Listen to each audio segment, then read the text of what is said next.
Sekretari amerikan e shtetit Hillary Klinton ka thënë se ushtria siriane ka vrarë me qëllim civilët në fshatin Tremseh.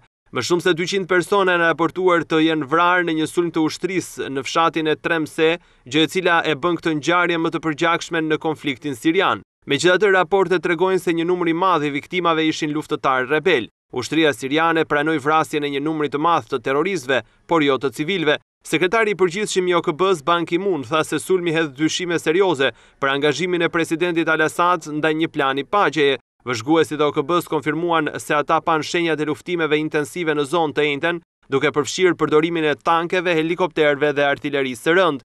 Ekipi është duke u përpjekur për të organizuar një armë pushim në mënyrë që të mund të hyjë në fshat për të bërë një analizë të plotë të ngjarjes.